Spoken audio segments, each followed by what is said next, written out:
এবার সরকারি বিদ্যালয়েও দুর্নীতির প্রমাণ খুঁজে পেয়েছে দুর্নীতি দমন কমিশন দুদক। রাজধানীর মতিঝিল সরকারি প্রাথমিক বিদ্যালয়ে অভিযান চালিয়ে 5,77,000 টাকার অনিয়ম খুঁজে পেয়েছে। সরকারি স্কুলে ভর্তির ক্ষেত্রে টাকা নেওয়ার নিয়ম না থাকলেও এবছর ভর্তির ক্ষেত্রে 1.5 থেকে 2,000 টাকা নেওয়ার কথা স্বীকার করেছেন স্কুলের প্রধান শিক্ষক নূরজাহান হামিদা। পরে তাকে বরখাস্ত করা হয়। পরিষ্কার পরিচ্ছন্নতা, ঝাড়ুদার, কর্মচারী, গেটম্যান, টয়লেট ভুয়া, তাদেরকে রসিদ দিতে পারি। হটলাইন নাম্বারে অভিযোগের ভিত্তিতে সকালে দুদকের সহকারী পরিচালক নার্গিস সুলতানা ও উপপরিচালক মোহাম্মদ সবুজ হাসান অভিযান চালান মতিঝিল সরকারি প্রাথমিক বিদ্যালয়ে।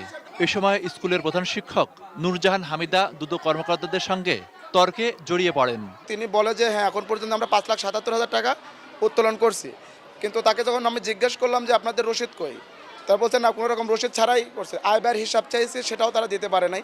তার কাছে একটা মুসলেখা নিচ্ছে যে এই টাকাগুলো তারা সেই 5,77,000 টাকা যেগুলো গরিবদের কাছে নিয়েছে সে টাকাটা সে ফেরত দেবে। আমার এখান থেকে সচিবালয় মন্ত্রণালয় খুব কাছে। আমি কেন নিজেকে ভালোবাসি না? আপনি ভালোবাসেন, আমি ভালোবাসি না, আমার চাকরিকে ভালোবাসি না। অভিভাবকরা জানান, গত কয়েক বছর ধরেই চলে আসছে এ ধরনের অনিয়ম। ভর্তি সহ বিভিন্ন সময় টাকা নেওয়া হলেও কোনো রসিদ দেয়া হয় না। স্কুলের পরিবেশ নিয়েও অসন্তোষ জানান তারা। প্রতি সময় যে টাকা পাইতেছে 2,000-1,500 এরকম করে যাত্রী নিতে পারতেছে।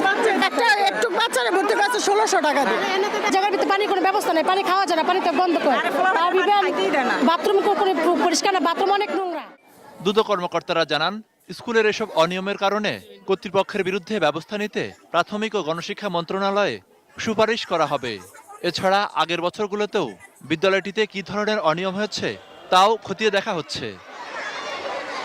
মনিরুল ইসলাম মিন্টু, 18 নিউজ, ঢাকা।